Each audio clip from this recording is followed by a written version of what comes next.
itu gebrak meja AHY. Saya pikir marah ke Anies Baswedan. Ternyata marah sampai mau bawa pesan. Loh, Kamu sembarangan kamu. Nggak mungkin Anies Baswedan begitu gitu.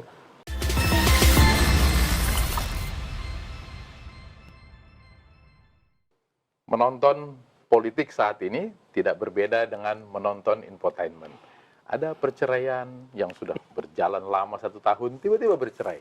Ada tudingan pengkhianatan, dan yang tidak ada adalah pembagian harta gonogini. Itulah yang sekarang sedang terjadi. Koalisi tiba-tiba saja berubah sangat cepat, ada yang sudah deklarasi, dan ada yang masih menunggu dipinang oleh koalisi lain. Itulah tema yang kita bahas hari ini, kebetulan di Cawe-Cawe. Saya kehadiran 2 tamu istimewa, ada Bung Kamhar Lakumani dari Partai Demokrat. Siap. Assalamualaikum warahmatullahi wabarakatuh. Waalaikumsalam.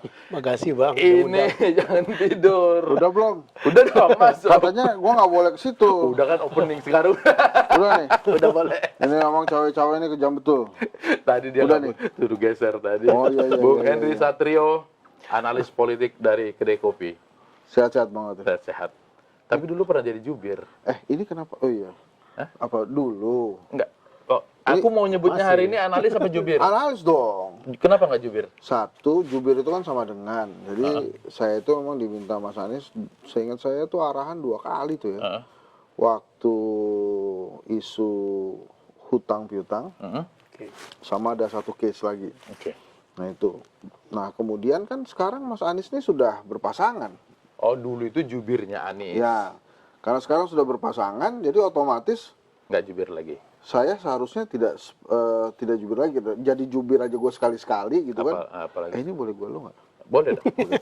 Jubir aja sekali-sekali itu maksudnya jadi jubir itu karena sama dengan jadi kalau nggak ada arahan dari yang diwakili harusnya nggak bisa ngomong. Nggak bisa ngomong. Makanya lebih enak jadi analis karena bisa menganalisa. Nah sekarang apalagi karena sudah ada pasangannya semestinya sih nggak jadi jubir lagi. Kenapa ada penekanan setelah ada pasangan? Kayaknya bro nggak suka dengan pasangannya. Oh nggak bukan. Karena begitu ada pasangan kan misalnya tim 8 kan juga bubar. Oh. Masa saya tetap memaksakan diri sebagai jubir. Tunggu nanti kan kalau ada arahan dari Mas Anies dan Gus Muhaimin, baru baru saya jubir lagi. Tapi itu kan juga sekali-sekali aja. Sekali. Oke. Kita profesional aja bro. Betul. Dunia sekarang ini tuh mesti begitu. Jadi nggak bisa seterusnya. Profesional itu berarti nggak boleh baper, nggak boleh ini. Nah, nggak boleh baper. Karena kita ini sebagai analis ya. Kalau apa yang perlu kita analisa. Kalau ada yang perlu kita bantu sebagai jubir ya kita bantu. Tapi kan ada jangka waktunya. Kayak Bung Latif lah. Bung Latif ini. Oke, saya ke Bung Kamhar dulu. Siap. Hari ini ada rapat penting di Demokrat, kemudian Mas AHY pidato, tonnya sedikit menurun dari tonnya Pak SBY sebagai MTP, rapat MTP kemarin. Kenapa?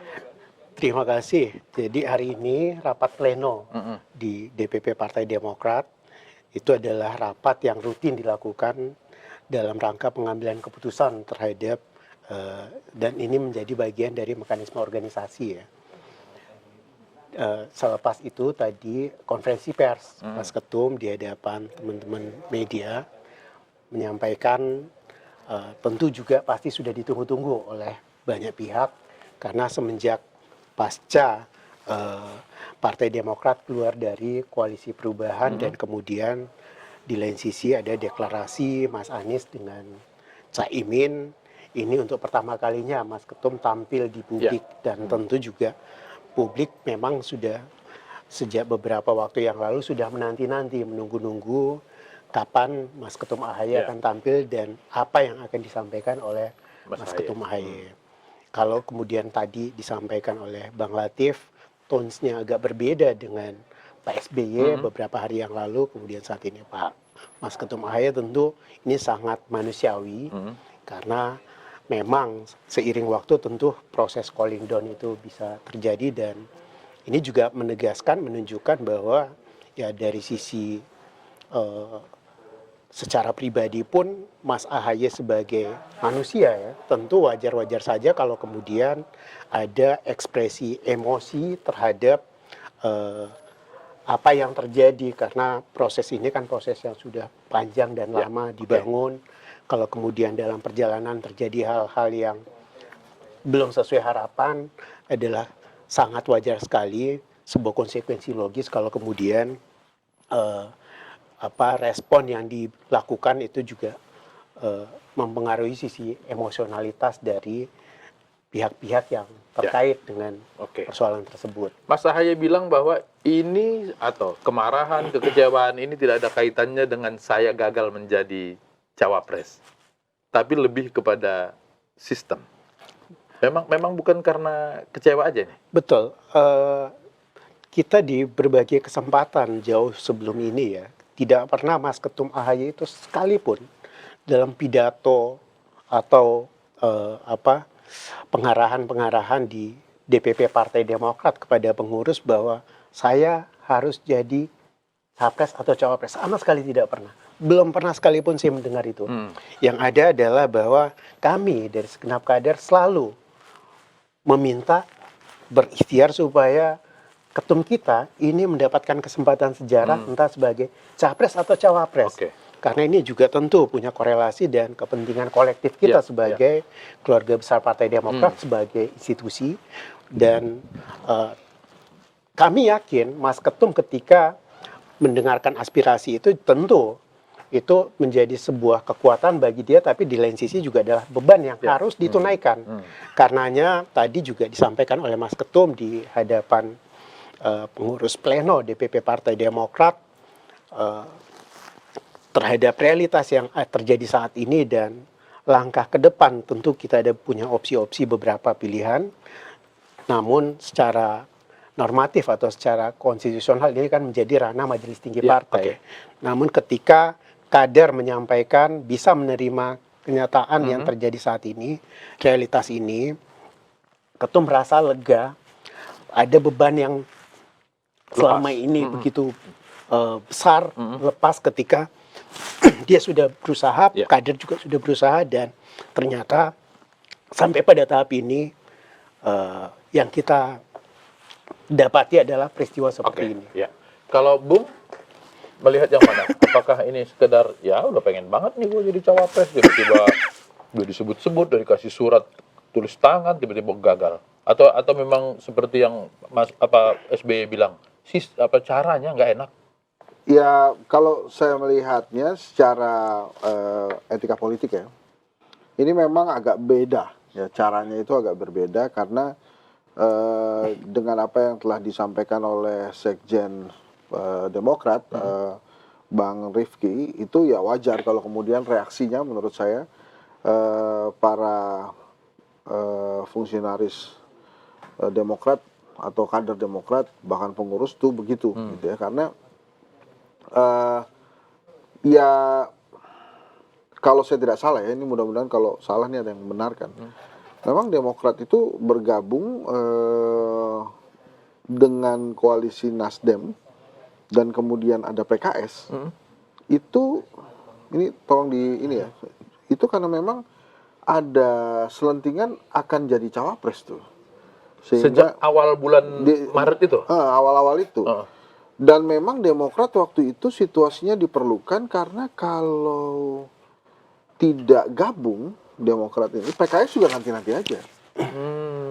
Apalagi PKS kan kepentingannya mungkin berbeda dengan Demokrat gitu ya. Dan itu wajar juga kalau kemudian dalam perjanjian politik bakal ini, bakal itu, bakal ini, bakal itu kan seolah kan waktu itu tuh Nasdem udah dapat presidennya, ya wapresnya Demokrat lah. Nanti yang PKS inilah apa namanya, kita buka puasa dulu. sorry. Buka puasa dulu. Kita buka puasa dulu pemirsa. Gitu ya. Ya. Terus aja. Terus aja. Itu enak nyuruh-nyuruh. Orang lagi buka puasa bukan dihormati. Nyuruh-nyuruh terus udah produksi mesti begitu, bro. Bukan dikasih kue gitu ya. Kasih kue, kasih apa gitu kan. Air putih doang lagi. Iya, air putih doang. Sekali lagi deh. Tapi ada kopi nih, ada kopi. Ada kopi. Ya. Ya. Oke deh, terima kasih. Jadi menurut saya wajar kalau memang perhitungannya begitu. Nasdem dapat Mas Anies kan, presiden, AHY wakilnya gitu ya. PKS bisa mengisi menteri-menteri gitulah kira-kira kan. Jadi masuk akal juga secara politik tuh. Nah, tapi kan seiring berjalan waktu tidak, bahkan ada surat yang disampaikan oleh teman-teman Demokrat yang beredar juga sudah di media sosial gitu. Tapi saya dengar juga nih dari informasi A1 ya. AHY itu sedemikian percayanya kepada Anies Baswedan, Mas Anies, Sebelum kejadian ini. saat Saat kejadian, kejadian? ini saya cerita saat Iya, kejadian, saking percayanya sama Mas Anies Baswedan itu yang membawa pesan itu dimarahin tuh. Jadi kan Membawa pesan bahwa Anies Baswedan sudah dengan Gus Muhaimin. Muhaimin. Oh, oke. Itu disampaikan, ini koreksi juga nih, Iya, kalau iya, namanya iya, juga iya. selentingan kan, Iya, kadang-kadang betul. kan analis ada aja tuh yang bisikin Iya. kan, gitu ya, ini A1 nih, katanya Iya. A1 nih Hen, gitu. Nah itu, jadi waktu disampaikan, ketum ini Mas Anies Baswedan Selingkuh sudah- nih sama Muhaimin gitu. Enggak, enggak selingkuh. Ini jadi Kalau selingkuh kan diam-diam, ini terang-terangan. Gandeng ini yang lain. sudah memilih Muhaimin Iskandar sebagai cawapresnya. Itu gebrak meja AHY. Saya pikir marah ke Anies Baswedan. Ternyata marah sampai membawa pesan. Loh. Kamu sembarangan kamu. Nggak mungkin Anies Baswedan begitu gitu. Ya kalau 3 kali kan Iya. Prabowo. Iya, ini. Saya nggak tahu berapa kali nih Mas Ahy mikir gue kan. Kok banyak tuh Banyak Pak Prabowo tuh. AHY belum tahu nih kita berapa kali tuh ya. Nah yang jelas gebrak meja. Oke. Mungkin sekali ya karena gebrak meja. Kalau gebrak meja mungkin lebih dari lama ya gue yang ngejelasin ini doang. Untung podcast. Iya. Jadi gitu. Jadi dimarahin yang mau pesan. Nggak mungkin Anies Baswedan begitu. Saya percaya dia. Gitu. Jadi Mas AHY itu begitu cintanya sama Anies Baswedan dan begitu percayanya sama Anies Baswedan tidak akan begitu. Itu karena apa? Karena memang kedekatan yang mereka bangun selama berkoalisi ini, atau karena begitu yakinnya AHY dia akan dipilih oleh Anies? Saya agak yakin mungkin Mas AHY sudah merasa sebagai adik tuh ke Mas Anies. Karena kan pergi haji yang antar ya.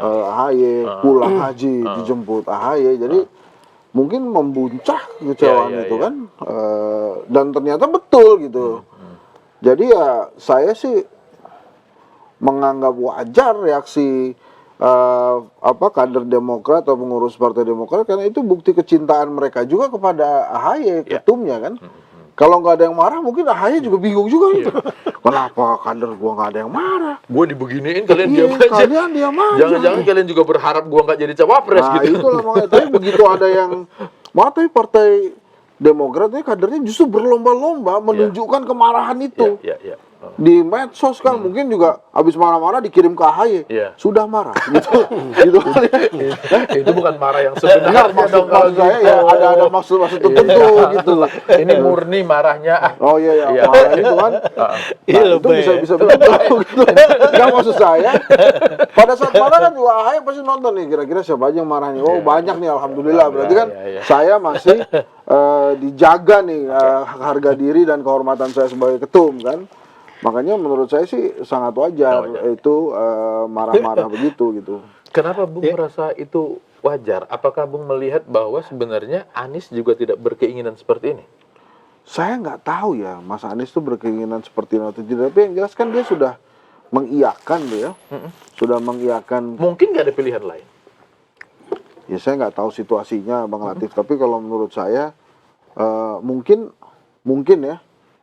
Kalau kita dalam posisi sulit kan minimal saya izin ke toilet dulu ya, di toilet tuh WhatsApp gitu. Iya. Bro, ini ada tawaran nih bro. Iya. Gimana nih? Artinya ngulur-ngulur waktu dikit lah gitu ya. Atau kalau lebih canggih lagi kan misalnya kenal Bung Latif ya. Bung Latif, tolong saya 3 menit lagi ditelepon. Pura-pura. Diminta saya pulang dulu buru-buru gitu, ada urusan penting. Nggak bisa juga begitu kan? Iya.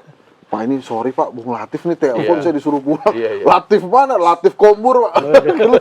Jadi jawaban ini saya jawab besok gitu, nggak malam itu. Jangan malam itu, gitu. Tapi nampaknya kelihatannya harus segera kan. Dan itu Caimin juga menyampaikan lagi pada saat pidato deklarasi ya. Jadi harus diputuskan saat itu gitu. Nah ini juga memang sih saya, tapi gini ya, ini mohon maaf ya. Ini sebagai analis ya. Iya. Saya sih kalau partai politik, saya memahaminya partai politik itu ada mekanisme partai, gitu ya. Terus kemudian di koalisi juga ada mekanisme koalisi ya. Saya tuh ngebayangin ini kalau runtutannya sederhana ngikutin sistem tuh mungkin ada PKB datang ketemu ketua umum Nasdem, terus ketua umum Nasdem mengovering gitu ya. Minimal yang di offer juga saya bicara dulu dengan Yang dua partai. lagi, yang dua lagi. Enggak, Oh, dengan partainya partai dia. sendiri. Tapi kan dia ketua umum. Dengan partai Masih sendiri. ngomong. Kan Nah, ada mekanisme pengambilan mekanisme. keputusan. Nah, Belum mekanisme boleh. pengambilan keputusan kan ada tuh ya. Atau mungkin memang sudah diserahkan ke dia juga. Iya. Tapi tetap saja kan yang ini kan ada nih, ada koalisinya Iya. nih. Ini sebentar ya, kalau Anda mau, saya ngomong ya sama koalisi saya nih, dia setuju apa enggak nih? Iya. Ini nggak ada itu. Nggak ada. Nggak ada. Nggak ada. Sama sekali nggak ada. Itu kan yang jadi salah satu. Demokrat itu tahunya kapan? Kita diberitahunya setelah mereka sudah Salaman. membuat keputusan, sudah ada salaman, bahkan makanya yang bikin juga sebagian besar kader ya, dan itu jelas di dalam rilis Bang Teguh Rifki Harsa. Bang Kita Kamhar pada nih, posisi di fit accompli, Bang Kamhar ini dipaksa untuk beda menyetujui dengan yang yang sudah tadi. di Yang mana? tadi itu putuskan. dia masih puasa, dia Iya. masih nahan emosi bro. Sekarang boleh. Sekarang tadi kita lihat udah buka nih. Oke. Bahaya kan. Kalau gitu gue minum lagi deh. Biar dosisnya nambah kan. Soalnya tadi juga gue lihat tuh kuping udah mulai merah, udah kayak Pak SBY tuh. Pak SBY tuh jarang-jarang kalau kupingnya merah, kemarin merah kupingnya. Soalnya gue terus biar iklannya banyak. Jadi di pesan ini dibawa oleh orang tadi tuh. Orang Demokrat Oleh juga. utusannya. Bukan. Kalau dari yang sudah beredar itu kan yang diutus untuk menyampaikan adalah Pak Sudirman Said. Oke. Ini kan sebenarnya yang juga ketum menyampaikan kepada kami pada saat rapat pleno tadi, untuk perkara sebesar ini kok mengutus orang, harusnya kan secara beliau menyampaikan langsung apa yang menjadi persoalannya, dan ini kan institusi tadi sudah Iya. disampaikan oleh Mas Hensat kan, ada mekanisme pengambilan keputusan, tidak boleh secara serta-merta, secara semena-mena ada orang yang merasa lebih tinggi dari dibanding yang semua yang berhimpun di dalamnya untuk memutuskan secara sepihak. Secara sebagai koalisi ini ada 3 pihak, ada Demokrat, Nasdem dan PKS, itu harus dirumuskan bersama-sama yang sudah dijawantahkan ke tim 8, ini harus dibicarakan. Dan di partai masing-masing pun juga ada mekanisme pengambilan keputusan. Itu kenapa yang merespon paling pertama dinamika ini adalah Majelis Tinggi Partai. Mereka langsung merapat karena memang di ADRT Partai Demokrat persoalan capres, cawapres, koalisi Diputuskan pilpres itu MTP, termasuk pilgub. Cagup itu ranahnya MTP, itu ADRT Partai Demokrat. Jadi termasuk kemudian nanti kalau pertanyaannya akan kemana arah Partai Demokrat ke depan, kita nunggu. Sabar dulu, cepet. Kayaknya lapar dia mau pulang. Masa Tapi gitu. studio sebesar ini air putih? Kan kopi ada. Tapi Bang, tadi saya respon dulu ya. Sebelumnya disampaikan Mas Hensat, proses terbangunnya koalisi perubahan ini kan memang secara de jure-nya itu 14 Februari 2023 ketika piagam kerjasama 3 partai ditandatangani. Tapi secara de facto kerja-kerja politik untuk menuju terbentuknya koalisi perubahan ini untuk menjadikan Mas Anies sebagai capres ini sejak September tahun lalu. Ini kurang lebih udah setahun proses ini. Pada saat beliau masih jadi gubernur, masih jadi gubernur DKI. Kan di dalam update kami juga di Bapilu sempat kita bicarakan tentang aspirasi kader pada saat itu kan, kita realistis ketika Mas Ketum AHY tidak bisa sebagai capres karena Demokrat tidak memenuhi ambang batas presiden atau presidensial threshold, tentu harus bangun koalisi. Dan yang paling dekat dengan kita sama-sama sebagai oposisi, dulu 2 periode di pemerintahan Pak SBY, kemudian 2 periode di luar pemerintahan dengan PKS sudah terbangun komunikasi juga. Arahnya siapa sih pada saat itu di 2022 yang menjadi figur-figur yang dipandang sebagai representasi aspirasi perubahan. Aspirasi perubahan perbaikan ini murni gagasan dari Partai Demokrat. Ini proses yang kita yang lahir dari penyerapan aspirasi, hasil dialektika di internal, maupun pada saat kunjungan gerilya lapangan istilahnya ya, atau gerilya Nusantara. Mas Ketum AHY saat itu bertemu dengan pengurus Partai Demokrat di daerah, bertemu dengan rakyat. Ini aspirasi perubahan dan perbaikan ini yang sangat kuat. Inilah yang kemudian kita tindak lanjuti, dan Mas Anies itu pada masa itu kita pandang sebagai figur yang bisa menjadi representasi Oke. itu, tentu kami dari kader Partai Demokrat selalu menyuarakan representasi figur yang memenuhi aspirasi perubahan dan perbaikan itu adalah Anies dan AHY. Kalau Partai Demokrat bisa berlayar sendiri, pasti kita sejak awal mendeklarasikan ketum AHY. Iya. Namun karena realita atau sistem yang ada saat ini, presidensial threshold 20%, harus bangun kerjasama lintas partai yang punya kursi di parlemen atau berdasarkan perolehan suaranya untuk partai-partai yang pernah jadi peserta pemilu 25%. Ini kan yang menjadi faktor pembatasnya. Ya.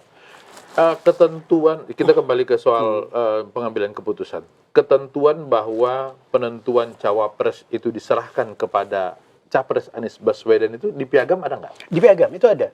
Artinya ketika kemudian sekarang Anies memilih yang lain, sebenarnya tidak ada yang dilanggar dari kesepakatan. Kalau saja proses itu sejak awal terbangun dan kemudian secara mandiri, misalnya Mas Anies itu memilih pilihannya yang saat ini mungkin akan beda cerita, tapi kan tidak seperti itu ceritanya. Kenapa ada kata mandiri ini? Ya, tadi kan sudah jelas pada saat pidato Muhaimin pun deklarasi capres-cawapres itu juga sudah menceritakan, publik sudah tahu semua. Dia dipanggil, dia diminta untuk menjawab saat itu juga. Dan pada saat itu juga capresnya langsung dipanggil, terima atau tidak. Ini kan itu keterangan yang kita dapat dari sana. Dia sudah dikasih kekuatan. Tahan dulu. Dia sudah dikasih kekuatan untuk memilih. Tapi kemudian dia sepertinya tidak punya independensi untuk itu. Nah, sebetulnya independen Mas Anies itu. Dia sudah kantongi kan namanya. Terus kemudian, ini setahu saya juga ya, dari info-info juga, itu Mas Anies tuh mengeluarkanlah nama yang di kantongnya. Bertemulah dengan Surya Paloh kan. Ini Pak, ini Bang, Kak ya, kalau Nasdem tuh Kak ya. Ini Kak namanya. Terus kemudian, saya nggak tahu responnya apa. Terus dia pergi ke SBY, yang Pak SBY cerita. Anies duduk di sini nih. Nah, Mas Anies duduk situ tuh, gitu. Kasih lihat, inilah namanya, gitu kan. Saya nggak tahu juga responnya apa kan. Terus habis itu dia bawa ke PKS, ke Ketua Majelis Suro, KMS. Inilah namanya, gitu kan. Nampaknya mungkin ya, ada yang nggak setuju atau gimana gitu ya. Tapi kalau saya dengar begini, sebetulnya oke. Hanya kalau nggak salah masalah waktu. Ini saya baca dari ceritanya itu. Hanya masalah waktu. Jangan terlalu terburu-buru, gitu. Jangan terlalu terburu-buru. Tapi yang menyebut bahwa awal September itu dari siapa? Ada di Rifki tuh yang ngomong tuh. Permintaannya Mas Anies menyampaikan ke Pak SBY ya, kalau dalam rilis itu. Oke. Mas Anies menyampaikan pada saat 25 Agustus itu bahwa akan deklarasi di awal September. Mendeklarasikan Anies dan AHY, karena yang disampaikan saat itu kan satu nama itu adalah AHY. Dan itu jelas dalam keterangan rilis Bang Rifki kan. Dan itu juga sudah keterangan dari Mas Anies sudah menyampaikan ke Pak Surya Paloh juga. Kalau sampai tanggal 25 sudah nentuin jadwal, udah ada orangnya, tiba-tiba tanggal 30 ya, 31 berubah total seperti itu. Apa proses dengan PKB ini secepat kilat itu? Nggak ada sebelumnya sudah ada main-main mata? Enggak, itu kan kita ngelihatnya dari, saya menganalisa dari pidato-pidato aja gitu kan nggak ada di situ. Kalau dari pidatonya Gus Muhaimin ya waktu itu, yang canggih nih orangnya Bang. Orang-orang tuh kalau pidato seserius itu kan, apalah dia bicara gitu kan, dia enggak, ingat nggak kata-kata awalnya? Tolong jangan halangi wartawan ya. Muhaimin tuh. Dia saking pengen dilihatnya tuh kan. Dia cerita di situ. Memang dia diminta untuk memutuskan, diundang. Kemudian dia diminta memutuskan saat itu juga. Gitu. Jadi memang kan kita tahunya dari itu kan pengakuan tuh. Oh ya sudah gitu. Bahkan sempat ada media nanya gitu. Kenapa? Apa sih yang dilihat dari Gus Muhaimin? Oleh Surya Paloh gitu ya, sampai kemudian dia mau mengkhianati teman dia percaya banget gitu. Apa tuh yang dilihat? Ya, saya bercanda juga, saya bilang karena menurut saya Muhaimin itu tidak menghalangi pandangan Surya Paloh. Kalau AHY agak gini ya. Iya gitu. Jadi kan langsung gitu. Nah, bercanda Gus. Iya, iya, iya. Tapi maksud saya itu kan diceritakan kejadiannya oleh Gus Muhaimin. Kemudian diiakan juga nampaknya oleh Mas Anies waktu pidato juga. Bahkan Mas Anies mengatakan kita hormati yang tidak ingin bersama. Terus yang cukup menggelitik saya sih kalimat daripada minta izin lebih baik minta maaf gitu. Dia bilang, jadi saya pahami, begitu arahnya kejadiannya pada waktu itu. Saya membayangkan nggak minta izin. Oh ya udahlah gitu, nggak usah minta izin, minta maaf ntar. Walaupun disadari bahwa kawan seperjalanan perlu ditanyain, tapi kali itu memang diinginkan untuk nggak ditanya. Ya mungkin nanti aja dia minta maaf gitu ya. Posisinya mungkin Harus agak cepat-cepat. rumit ya. Iya. Jadi kayak gimana nih, Anies setuju nggak? Udah Anies percaya aja sama abang gitu kan. Oke. Pokoknya percaya aja lah. Ini abang udah mengatakan gini. Ya, dia kan agak terdesak juga kan. Mau ke toilet, dia nggak berani gitu kan. Mungkin ya. Mungkin Mau pura-pura WA pulsa lagi susah habis gitu ya. kan. Mungkin. Jadi ya, akhirnya dia Lagi nggak ada iyakan signal. itu. Mungkin juga setelah mengiyakan dia bingung juga tuh. Iya. Aduh, kenapa gue iyain ya? Tapi gimana ya, udah diain kan?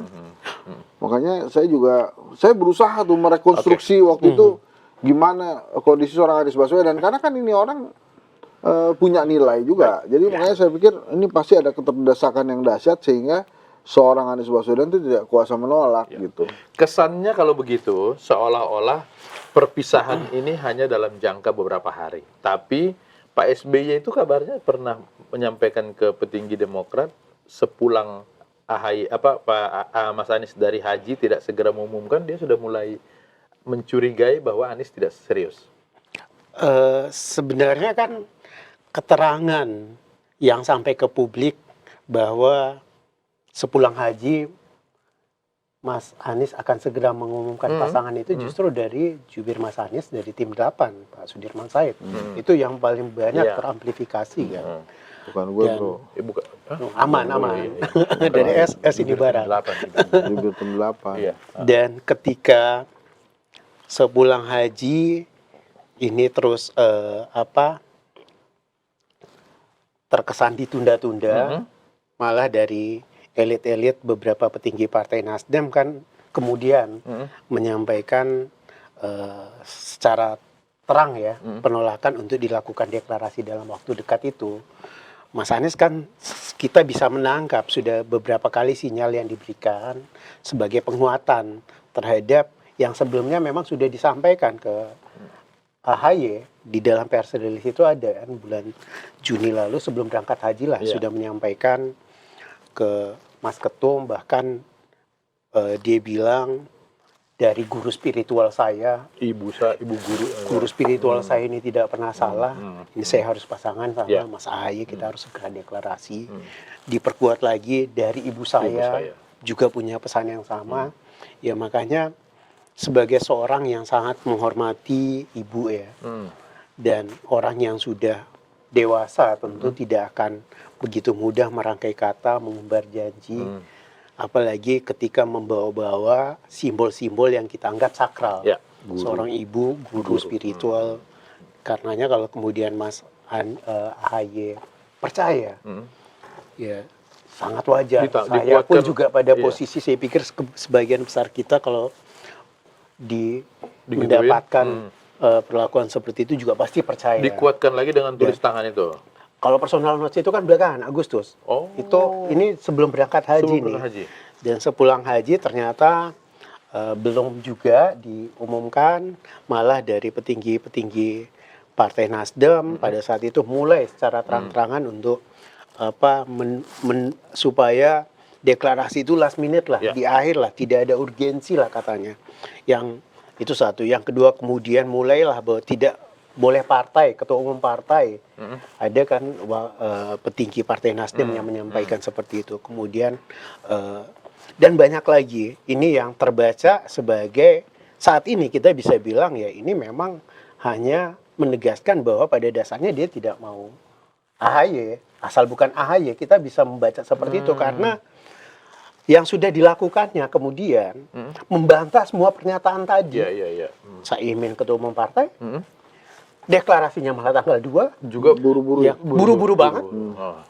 Sampai mitra koalisi PKS pun belum bisa menindaklanjuti itu sesuai dengan mekanisme organisasi, langsung dideklarasikan. Jadi semua yang dipresentasikan sebelumnya itu sangat-sangat bertolak belakang dengan yang mereka kerjakan kemudian. Termasuk juga tadi di rapat pleno sempat kita perbincangkan terkait dengan selama ini kita mengenal dan sering ya rekamannya di publik kerjasama 3 partai ini atau koalisi perubahan ini dibangun di atas asas mutual trust, saling percaya, atas asas kesetaraan, asas keadilan. Namun semua tadi proses yang sudah berjalan terjadi dalam perjalanannya itu kita Partai Demokrat sangat taat asas, menjunjung tinggi itu. Ya. Ketika Partai Demokrat akan bertemu dengan partai-partai politik lainnya, Pamit. membangun komunikasi politik dengan partai politik lainnya, kita pamit, kita mengkomunikasikan sebelum dan setelahnya. Jadi sebelum pertemuan disampaikan, setelah pertemuan pun Hasilnya juga dilaporkan, termasuk apa yang menjadi pembicaranya pun dilaporkan. Itu yang selama ini dijalankan oleh Partai Demokrat sebagai komitmen bahwa kita menghargai, mengindahkan asas mutual trust, asas kesetaraan dan asas keadilan ya. Demokrat sudah mulai. Dan yang terjadi saat ini, Bang, ketika peristiwa tanggal 29 dan 30, 2 hari itulah peristiwa yang cepat itu terjadi, menabrak semua itu.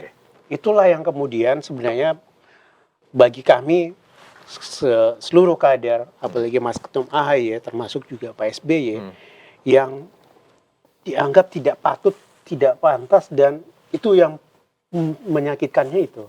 Karena kita selama ini sudah membangun itu, kita menjalani dengan nilai-nilai itu, dan ternyata malah di akhir itu yang dilanggar, banyak banget yang bagus-bagus dilanggar. Sebagai orang yang kenal baik Anies begitu? Setahu gue sih enggak ya. Nah, mungkin pertimbangan-pertimbangan ya, Pak Surya Paloh punya pertimbangan sendiri, Anies juga punya pertimbangan sendiri. Tapi kalau gue lihat sebagai analis politik ya, ini tuh persaingannya sebetulnya tentang bagaimana elektabilitas antar partai politik aja, gitu ya. Kotel efek dari penyatuan 2 nama capres ini? Iya, kalau Mas Anies ke Nasdem mungkin itu tidak terlalu melekat gitu. Walaupun Nasdem ngajak Mas Anies keliling-keliling ya. Tapi begitu AHY yang tampil sebagai cawapres, itu otomatis AHY adalah Demokrat, Demokrat adalah AHY gitu. Naik suara AHY. Sehingga naik suara Demokrat. Suara Demokrat. Suara Demokrat naik dan sangat mungkin bisa melewati Nasdem karena dua-duanya sama-sama nasionalis kan. Iya. Gitu. Nah, segmen tapi pemilihnya sama gitu ya. Nah, itu juga saya mau bicara kenapa menurut saya juga strategis juga nih kebutuhan Surya Paloh. Nah, terus dengan apakah kemudian kehadiran Caimin menggantikan barokah elektoral yang dipunyai AHY tadi? Ya, karena begini, begitu itu diganti Caimin, kan beda pemilihnya antara PKB dan Nasdem. Dan ceruk suaranya juga bertambah dari Nahdien yang Gus Muhaimin dan PKB yang memang loyalisnya ke sana gitu ya. Jadi memang seperti itu. Efek dari Nahdien itu ke PKB, ke pileknya ke PKB apa ke Nasdem? Ke ini dong, ke PKB. Makanya tadi saya katakan ceruknya itu berbeda. Iya. Tidak harus bersaing. Tidak menggerogoti Nasdem suara dan Demokrat. Kalau itu kan Nasdem dan Demokrat ke sana. Jadi kalau saya sih melihatnya ini tidak terlalu rumit kalau kita lihat dari kacamata persaingan antar partai politik. Gitu. Hanya kan pertanyaannya ya kalau tahu gitu rumit ngapain berkoalisi gitu dari awal ya. Iya. Ini kan pertanyaan kritis juga. Berarti lebih serius Pak Surya ini ngurusin partainya daripada cawapres ini? Nah, wajar juga karena Pak Surya kan ketumnya Nasdem. Pasti dia juga berpikir elektoral juga terhadap partai politiknya gitu ya. Kan sebetulnya sama juga kalau kita tanya misalnya nih Bang Kamhar kan nyalon legislatif. Mana yang lebih penting? Presiden Anda menang atau dirimu masuk Senayan gitu ya. Kalau secara sama pentingnya. Nah, kan kalau baru gua mau jawab tuh. Bahkan tadinya jawaban saya lebih keren lagi tuh. Secara pencitraan, Presiden dong, harus masuk dulu. Iya, gitu kan. saya nantilah. Nanti gitu. gampang lah gitu kan. Itu yang saya mau jawab, udah diwakili. Nah, kalau presiden saya menang, alhamdulillah. Kalau Iya saya nggak masuk, tapi presiden saya menang, wah kebangetan itu. Masa gua nggak masuk kan gitu kira-kira ya. Nah, jadi Udah memang cocok lah. elektoral itu lebih penting. Nah, pada Ahy saat punya jubir belum? Kalau belum kasih.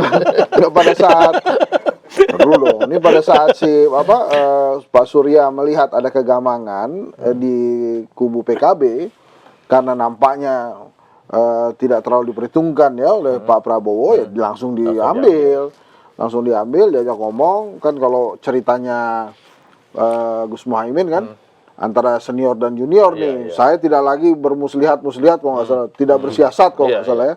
Mau nggak gitu ya, mau nggak putuskan sekarang gitu. Ini diputusin. Nah, dengan kondisi saat ini sebetulnya inilah dia.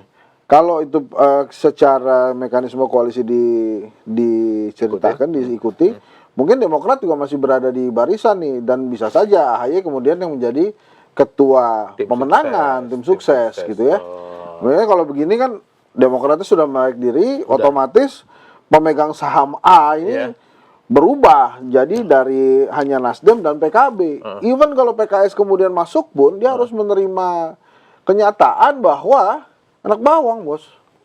Jadi kalau nggak masuk juga nggak apa-apa kan, mereka bisa Dua-duanya bisa berlayar, dua cukup. Iya, anak bawang ya. Nah, jadi kalau PKS mau masuk pun ya terima dia jatah menteri juga mungkin, misalnya tadinya waktu pada saat kompak nih koalisi perubahan mungkin bisa dapat 7 dia. Iya. Gitu kan, 7 dong, 1 saya kan, 7 gitu. Dia satu pertanian. Ya, makanya. Nah, ini sekarang bisa jadi ya 3 aja plus kepala badan misalnya. Dibilang jadi menteri kata dia amin. Amin itu Ya, kita aminin ini loh. Anies Muhaimin. Amin itu kan doa. Ya, itu doa. Kirain Anda Anies itu Muhaimin. disemprot Bawaslu ini podcast ini. Tanda-tanda Pak Surya dan kawan-kawan dari Nasdem itu pengen NU itu udah lama. Pulang haji itu kan dia nyebut Sudah lama, bos. nyebut Hopipa. Ya. Jadi sebetulnya emang AHY nggak dihitung sama mereka. Bahkan kalau Bang Latif cek YouTube saya, itu 8 bulan yang lalu tuh Henry Satrio udah bicara itu tuh. Ini apa mungkin nih Harus dengan NU. kemungkinannya Anies dan Caimin, karena pada saat itu memang sedang ruwet juga itu Caimin dengan Gerindra itu kan, karena tidak kunjung diumumkan gitu. Itu 8 bulan yang lalu. Iya. Nah, nama-namanya emang selalu berada di sana. Bahkan kalau menurut saya sih tadinya, kalau pejabat pemerintah siapa yang lebih NU dari Kiai Ma'ruf Amin? Maksudnya waktu itu juga ditawarkan juga Anies Ma'ruf Amin, itu lebih mantep lagi tuh. Kalau mau ngejar ke NU-an. NU-annya. Tapi kan ternyata memang sudah terjadi ya ini. Tapi secara hitung-hitungan matematis strategis nggak ya? Jadi strategis. Okay. Karena ceruk pasarnya ini diisi sekarang. Ceruk pasarnya jadi nambah nih. Mas Anies ini mendapatkan tambahan suara ya. Nah, tapi memang persoalan pertemanan, koalisi, sistem etika ini yang mesti diperhatikan juga oleh Mas Anies dan kawan-kawan. Jadi kalau apakah kemudian koalisi perubahan ini tetap? Menurut saya emang namanya harusnya diganti ya. Kenapa? Karena kan ini Nasdem dan PKB-nya berada di pemerintahan. Jadi ya udah nggak cocok nah perubahan. ini tadi ini menarik nih ya. Ini saya mau cerita sama muasal gerakan perubahan. Jadi gerakan perubahan ini jangan salah nih. Rakyat ya yang sudah jenuh dengan rezim itu menyuarakan gerakan perubahan. Antitesa. Ingin berubah, ingin perubahan yang lebih baik. Oke. Dan secara teori komunikasi politik itu wajar, karena memang kalau 2 kali periode biasanya masyarakat itu inginnya berubah. Yeah. Nah, rakyat banyak ini ya yang ingin berubah terdengar aspirasinya oleh Nasdem, Demokrat dan PKS. Sehingga mari bersama-sama. Ditunjuklah Anies Baswedan sebagai lokomotifnya, pemimpinnya ini Anies Baswedan, ikonnya Anies Baswedan. Jadi jangan dibalik-balik. Kadang-kadang ada juga kan mendukung Mas Anies garis keras tuh Anies, kemudian ada gerakan perubahan. Nggak gitu, gerakan perubahan dulu yang muncul nih dari rakyat. Baru nyari Anies. Baru ada Anies gitu.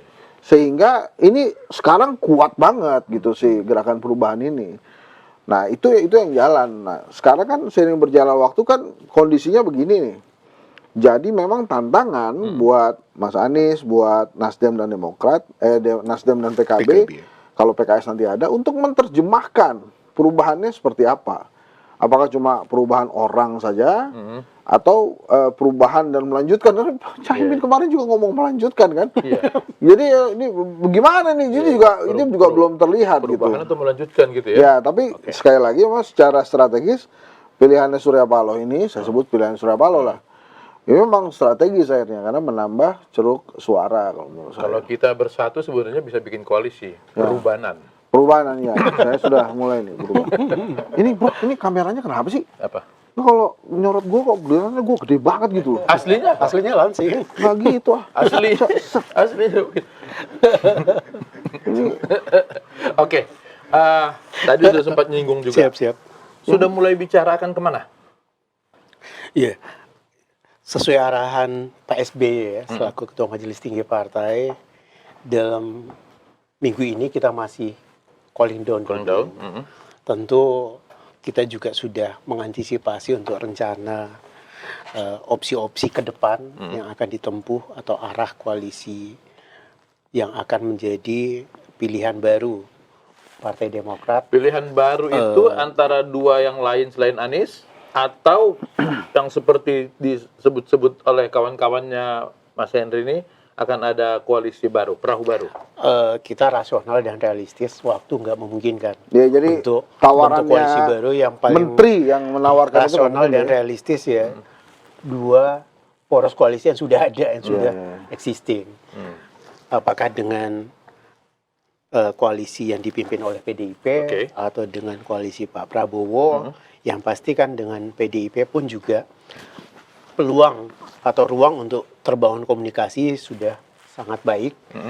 Ketika Mas Ketum AHY dan Mbak Puan Maharani sudah merintis pertemuan itu, ya ini masih terus terjaga dan itu juga sangat mungkin untuk tentu akan ditindaklanjuti untuk kedepannya, termasuk juga dengan Pak Prabowo. Pak Prabowo sudah berjumpa langsung dengan Pak SBY di Pacitan, dan tentu ada banyak hal yang juga sudah dibicarakan. Partai Demokrat pun juga pada 2019 yang lalu juga menjadi bagian dari koalisi yang pada saat itu Pak Prabowo sebagai capresnya. Artinya secara empiris, secara historis juga punya pengalaman kerja bersama. Dan namun tentu untuk kedepannya kita, apa yang menjadi pengalaman kita kemarin, perjalanan selama kurang lebih setahun bersama di koalisi perubahan ini menjadi pembelajaran yang sangat penting bagi kita supaya sukses dalam membangun kerjasama politik ke depan, termasuk juga sukses pemilu, pileg maupun pilpres. Ini yang sedang dikalkulasi, sedang dicermati oleh Majelis Tinggi Partai. Tapi tidak harus cawapres. Kita lebih rasional, kita lebih realistis, dan sejak awal juga memang yang paling punya keinginan terbesar untuk punya kader utama sebagai kontestan, baik itu sebagai capres atau cawapres, adalah kader. Dan karenanya tadi Mas Ketum AHY juga menyampaikan di hadapan pengurus pleno, ketika kader juga berjiwa besar menerima kenyataan yang ada saat ini menjadi sebuah kelegaan bagi dia, dan kita juga memberikan amanah kepada Mas Ketum untuk diteruskan kepada Majelis Tinggi Partai supaya penjajakan untuk akan kemana arah koalisi Partai Demokrat ke depan ini betul-betul juga menjadikan pengalaman kemarin sebagai pembelajaran, supaya betul-betul asas mutual trust, asas kesetaraan, dan asas keadilan dalam membangun kerjasama ini benar-benar diindahkan. Dan persoalan platform perjuangan Partai Demokrat yang selama ini sering kita presentasikan, perubahan dan perbaikan, ini kan Mas Ketum juga sudah menyampaikan.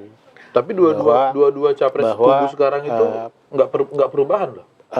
Perubahan itu tentu menjadi sebuah keniscayaan sebenarnya di ruang manapun itu menjadi keharusan, dan kita akan realistis menilai. Dan Mas Ketum juga sudah menyampaikan di beberapa pidato terdahulu bahwa kita apresiasi, kita hargai capaian-capaian mulai dari Presiden Soekarno, Presiden Soeharto, Presiden Habibie, Presiden Gus Dur, Presiden Megawati, termasuk Presiden SBY, dan saat ini di Presiden Jokowi, yang itu memang baik, itu berhasil, itu memberikan kontribusi pada kesejahteraan rakyat, dan kita juga harus siap untuk melakukan koreksi terhadap hal-hal yang harus kita rubah. Karenanya kita rasional dan objektif untuk menilai ini. Oke. Bung, kalau Kamhar sebagai seorang kader partai nggak mungkin mau mendahului ketumnya untuk bilang kemana? Enggak, tapi saya mau ada pertanyaan Apa, itu, lo nggak curiga waktu Prabowo datang dengan kondisi sekarang ya, jangan-jangan Prabowo juga udah tahu tuh. Waktu datang ke Pacitan? Itu tanggal berapa sih? Itu deket itu. Itu Paling sebulan lalu. 2 bulan, dua bulanan yang Setelah lalu. haji kan? Setelah aja tuh. Setelah apa sebelumnya? Setelah itu itu lo nggak curiga pas sekarang nih jangan Prabowo emang udah tahu dari dulu tuh. Si Imin mau pergi. Iya. Jadi deketin dulu AHY gitu. Bukan Caimin mau pergi. Demokratnya bakal digangguin. Jangan-jangan Prabowo udah tahu lama tuh. Kalau Demokrat digangguin dari dulu kita udah tahu. Iya, udah tahu ya. Mulai Tapi dari kan dia juga pernah gangguin. mulai dari Muldoko. Kita ini emang tidak pernah lepas dari gangguan. Nggak, maksud Termasuk saya begitu Gangguan koalisi bukan Pasti gangguan iya, ke maksud saya partai. begitu Prabowo datang tuh mungkin perlu juga telajannya waktu itu Prabowo udah tahu tuh kita bakal digangguin gitu ya mungkin. Prabowo kemana-mana juga. Oke. Tadi apa pertanyaannya itu? sebenarnya setiap jumpa dengan baik itu pada saat pertemuan Pak Prabowo dan Pak SBY, termasuk juga ada pertemuan lanjutan kan, Sekjen Partai Gerindra diterima oleh Sekjen Partai Demokrat di DPP, terus pertemuan dengan semua partai-partai lain tadi, itu dikomunikasikan ke tim 8. Itu semua tersampaikan, jadi nggak ada yang asas mutual trust itu sangat dikedepankan. Itu penting itu. Oke. Tadi kan dia nggak akan bilang mau kemana. Iya. Jawab dong, sana kemana. Nggak mau mendahului ketum dia. Iya. Kalau sebagai analis boleh dong. Boleh. menduga kemana. Kalau saya menduganya itu ke PDI Perjuangan arahnya. 2 hal. Ini kan Mas Ahaye juga semangatnya semangat perubahan, perbaikan. Artinya apa? Rekonsiliasi nih. Gitu kan. Tadinya selama ini publik menilai, wah, Hubungan Ibu Mega sama Pak Demokrat SBY dan udah berat lah. PDI Perjuangan nih gawat nih. Lagi pula begini. Ini kan sebetulnya 2024 ini pertarungan antar 3 presiden. Tadinya di koalisinya Mas Anies ada presidennya 1, SBY. Nah, ini kan sekarang nggak ada nih, udah nggak ada. Nah itu kalau 2 presiden bersatu, itu hanya 2 presiden inilah yang bisa melawan quote and quote ya kekuatan rejim hari ini, presiden hari ini. Kok yakin rejim hari ini bukan ke PDIP? Prabowo lah. Oke. Cuma nanya aja sih. Iya enggak, saya sih yakin begitu. Soalnya kenapa? Karena teman kita juga tuh, Bang Adiana Pitupulu itu perlu meyakinkan bahwa Jokowi itu ke Ganjar. Kan maksudnya nggak usah diyakinin lah bos. Kalau karena kader ya. Iya. Jadi lu udah nggak bisa perlu diomongin terus menerus gitu ya. Dan itu kan udah jadi rahasia umum kan. Iya. Bahwa Pak Jokowi berkuda gitu. Kecuali nanti dia sendiri pengumuman gitu. Hidup Ganjar tiba-tiba gitu kan. Jadi lebih yakin ke PDIP. Saya lebih yakin ke PDIP 2 alasannya. Yang pertama tadi tentang rekonsiliasi. Ya. Dan itu dahsyat luar biasa. Kalau memang Demokrat dan PDI Perjuangan rekonsiliasi. Apalagi ya misalnya Demokrat mengajak sahabat oposisinya PKS yang kanan banget. Sementara PDI Perjuangan kan persepsinya kiri banget. Oke. Ini bergabung jadi satu rekonsiliasi yang luar biasa. Untuk Indonesia. Untuk Indonesia. Kemudian yang kedua apa? Masih dikit koalisinya. Cuma ada P3. Ya. Gitu. Dan saya, kalaupun ini terjadi, saya yakin betul tadi udah disampaikan kebetulan oleh Bang Kamhar, enggak lah, enggak maksa jadi cawapres lah. Walaupun kalau misalnya Ganjar AHY asik juga gitu. Gitu kan, Ganjar AHY itu kuat juga. Tapi kalau misalnya ternyata ketua tim sukses gitu misalnya, saya rasa sih cukup juga. Kalau untuk tadi kan terbilang salah satu yang membuat berpisah ada juga faktor elektabilitas di Pileg. Ya. Terkait dengan Pileg, bergabung dengan PDIP menguntungkan Demokrat? Demokrat nggak ada lawannya, jadi nggak ada perseteruan elektabilitas dengan PDI Perjuangan. Beda ceruk pasarnya. Dengan P3 juga berbeda. Kalaupun PKS gabung berbeda, tapi di sana bos ada Golkar, Gerindra, ada Gerindra, iya. terus ada PAN gitu ya. Itu di sana udah penuh. Buat apa? Buat Demokrat Sudut juga. pasar yang sama nih. Terus gini. Tapi si PDIP-nya mau nggak? Nah, itu nanti ya. Ini gini. Kalau kemudian Demokrat ke sana, kemungkinan juga bukan saham A itu di sana. Tapi coba lihat, begitu ramahnya seorang Puan Maharani dan begitu elegannya seorang Agus Harimurti Yudhoyono pada saat mereka bertemu. Karena umur nggak bertahu terlalu jauh. Kalau dengan Pak Prabowo, mungkin ya, ini mungkin ya, mohon maaf nih. Umur jauh, pangkat juga. Iya, pangkat jauh, Bos. Gitu, di sana juga ada Erlangga Hartarto. Lagi ngobrol-ngobrol, datang Luhut kan, pangkat lagi, wah, siap lagi gitu. Jadi repot lagi. Sebagai gitu. ketua umum dia harus duduk semeja, tapi sebagai perwira dia harus meja belakang. Iya, iya. Agak Kamu susah kenapa duduk sini? Tongkat kamu skala juga, tongkat mana tongkat gitu kan? Masalah tongkat juga. Tapi kalau di PDI Perjuangan ini aman, ini bisa rekonsiliasi Soekarnois juga kali. Bagi Demokrat lebih terbuka kemana? Aspirasi di kader itu ya tentu terbagi pada dua opsi tadi, dua opsi yang ada saat ini ya, dua poros. Banyakan mana? Dan apa yang disampaikan Bung Hensat tadi juga berkembang dalam diskusi di sebagian kader, Kita coba termasuk aja, juga aspirasi yang berbeda juga tentu ada ya, argumentasi yang berbeda juga ada, termasuk yang menyampaikan pesan dari guru spiritual saya, baiknya kita ke poros ini juga ada. Ada. Itu ada juga tuh. Di sana ada guru spiritual juga. Ada juga ternyata. Makanya ketika ada omongan dari guru spiritual, agak-agak trauma kita nangkap. Bro, itu guru spiritual. Mata pelajaran apa, bro? Itu dia yang bingung kita kan. Karena Angka kalau itu guru agama sama guru spiritual kan beda kan. Beda, bro. Kalau mata pelajaran agama, guru agama. Gua nggak punya itu. Itu dia. Guru spiritual. Langkah Mungkin itu pelajaran gue itu. Guys, mana? Jangan sebut deh, jangan. Oh iya. Oh beda. Intinya sih ya ini kita serahkan sepenuhnya kepada Majelis Tinggi Partai. Memang secara konstitusional atau berdasarkan ADART partai itu kewenangan mereka. Namun pada saat pleno tadi kader sudah menyampaikan ke ketum bahwa aspirasi-aspirasi dari kader, termasuk juga ada argumentasi yang persis disampaikan oleh Bung Hensat tadi, dari sisi semangat untuk rekonsiliasi politik, dari sisi semangat untuk bahwa track record selama ini yang secara konsisten menjaga agenda reformasi, menolak perpanjangan masa jabatan presiden, penambahan masa jabatan presiden, penundaan pemilu adalah Bu Mega tegas sikapnya terhadap itu. Untuk itu. Partai Demokrat juga demikian. Jadi dan tentu kalau tadi Bung Hensat menyampaikan ada 3 presiden, ya dari 3 ini yang konsisten terhadap agenda reformasi kan jelas. Sebut aja, bro. Pak Sebut SBY aja. dan Bu Mega. Ya. Kalau dalam kerangka itu, tentu ini juga menjadi variabel yang penting Jangan dipaksa dia kader loh. bagi Partai Demokrat. Ya.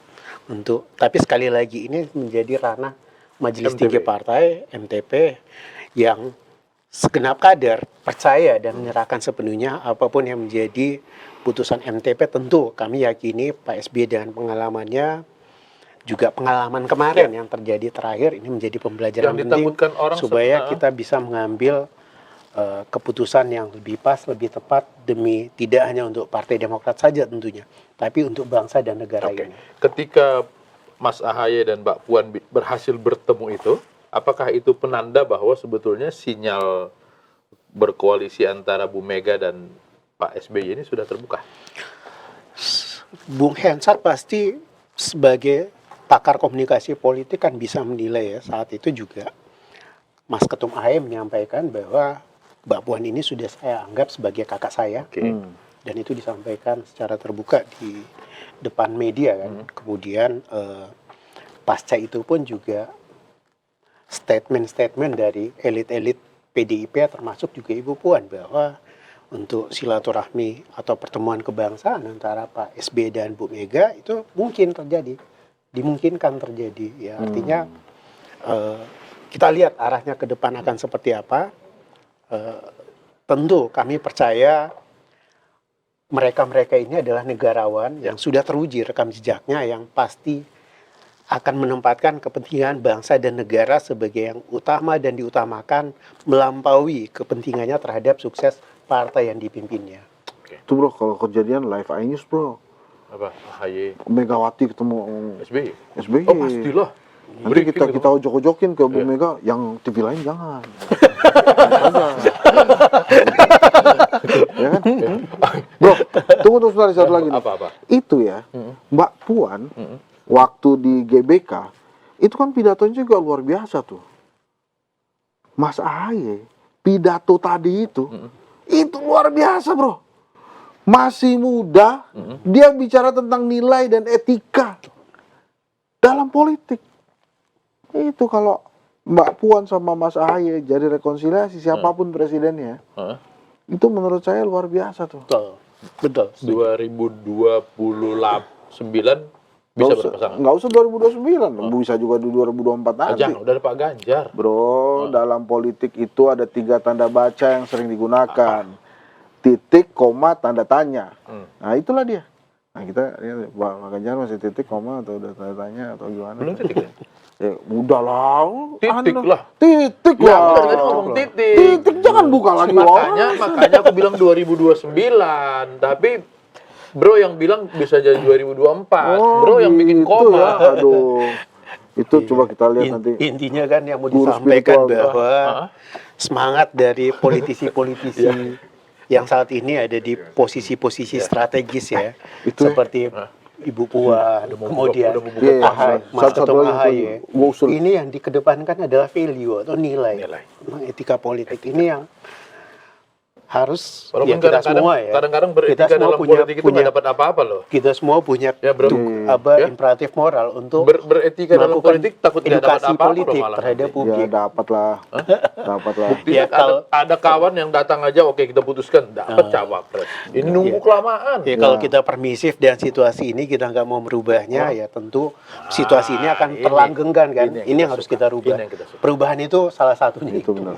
Ini perubahan harus untuk dari perbaikan, kan? anak-anak muda itu begini yang kita suka. harus Menurut gue, masukan nih untuk channel ini. Nah, terakhir nih ya. Channel ini kalau mau berkembang pesat, bro, Ya. bikin edisi guru-guru spiritual, bro. Kan tadi katanya nggak bisa kebayangkan siapa guru spiritual, terus mau undang siapa kita? Dia lu undang lah itu, kita undang. Guru spiritual, Nanti Anies ngobrol. Baswedan. Nanti mau ngobrol sendiri dari jauh. Lalu guru spiritual Ganjar Pranowo, guru spiritual Prabowo Subianto. olah kanuragan ya. Lu diam aja bro, Iya. tinggal liatin aja nih. Pokoknya siapa, apa namanya, tasbih siapa yang pecah duluan itu. Tumbang duluan. Oke, baik. Ini bukan acara limbat, ini adalah acara cawe-cawe. Mudah-mudahan keinginan kita untuk membawa bangsa Indonesia lebih jauh. Keinginan kita untuk menghadirkan guru spiritual. Keinginan kita untuk membawa politik yang lebih bermartabat, membawa Indonesia lebih baik segera tercapai. Amin. Pamit. Assalamualaikum warahmatullahi wabarakatuh. Assalamualaikum warahmatullahi wabarakatuh.